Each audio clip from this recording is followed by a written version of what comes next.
All right, let's talk fire sprinklers. Today, we are diving deep into NFPA 13. Now, if you've ever seen it, you know it can be a beast of a codebook. So our mission is to take all that dense text and turn it into a practical, visual guide for actually designing a system. So let's get right into it. So you got to ask yourself, how does a line of text on a page buried in some chapter of a codebook actually become a physical, life-saving system inside a real building? That's the gap we're going to bridge today, connecting the world of rules and tables to the nuts and bolts of pipes and sprinklers. And our goal here is pretty straightforward. We want to walk through the process of designing a fire sprinkler system that's not only effective, but also fully compliant. We're going to cover the whole shebang, from figuring out the hazard level all the way to the final number crunching. You know, the entire process laid out in NFPA 13 can really be boiled down to three fundamental steps. First, you've got to classify your hazard. Second, you use that to select your design parameters. And finally, you do the hydraulic calculations to make sure it all actually works. Step one is the big one. I mean, everything, and I really do mean everything, starts right here. Before you even think about laying out pipes in Revit or running a single calculation, you have to answer the most important question of all. What are we trying to protect? And this is what the code calls hazard classification. It's the official process of looking at a space, what's in it, how it's used to figure out the potential fire risk.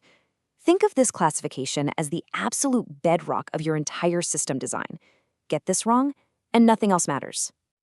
Now, this is where it gets interesting, because NFPA 13 puts a number on that risk. An office or a school, that's a light hazard, and you only need 0.10 gallons per minute for every square foot. But an aircraft hangar full of jet fuel, whoa, that's an extra hazard, and it needs 3 to 4 times more water. It's a direct relationship. The more fuel, the more water you need. Okay, so once we've nailed down our hazard level and we know the water density it requires, we can move on to the next critical piece of the puzzle. This is where we take that classification and turn it into a real performance goal for our system using something called the density/area curve. And the whole concept is wrapped up in this one simple yet incredibly powerful formula. You take the size of the fire you're designing for, that's your design area, and you multiply it by the water density you just figured out. And what you get is the total required flow in gallons per minute. Let's put some real numbers to that. Say we have a pretty standard ordinary hazard space. The code tells us to use a design area of 1,500 square feet. We multiply that by our density of 0.15 and boom, 225 gallons per minute. That number, 225 GPM, that's our target. The system absolutely must be able to deliver that flow to that area. All right, now we get to the real engineering heart of it all. We know how much water we need, but how do we physically get it there?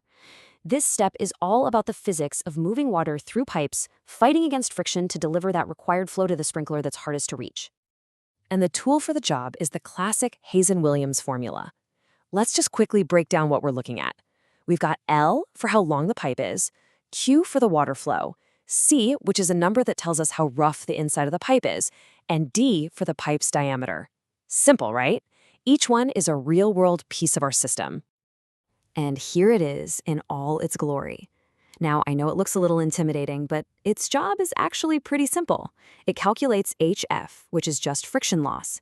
It tells us exactly how much pressure we lose as water forces its way through all those pipes to get to a fire. And check this out, because this table shows you why your material choice is so important. That C value for standard steel pipe is 120, but for super smooth CPVC pipe, it's 150. A bigger C value means less friction, which means less pressure loss. That's a huge decision for an MEP designer, and it makes the whole system more efficient.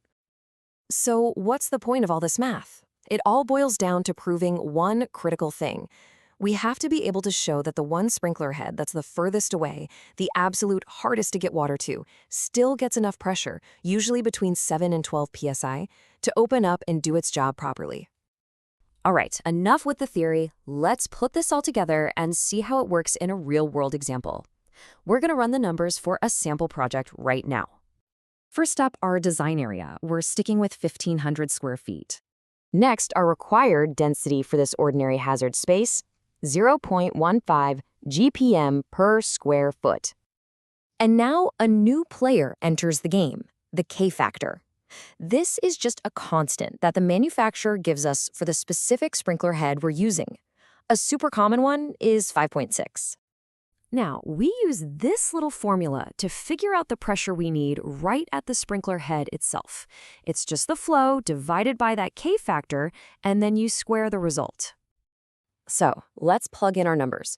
We need 225 gallons per minute divided by our K factor of 5.6, and then we square it. And the answer is 161 psi. Now, you gotta realize that is a ton of pressure that the pump has to create way back at the start just to overcome all that friction. So what do you do with that number? Well, that calculation leads directly to your final specification. You select a sprinkler head that's rated for at least 200 psi. Then, as a final check, you go through every single component and make sure it complies with all the building codes, like SBC 801, to get that final stamp of approval. Which brings us to our last thought for the day. Your calculations are perfect. The hydraulics check out. Your Revit model is a work of art. But then you get an email. The architect moved a wall. And that's the reality of MEP coordination, isn't it? A perfect design is really just the starting point for a very dynamic conversation.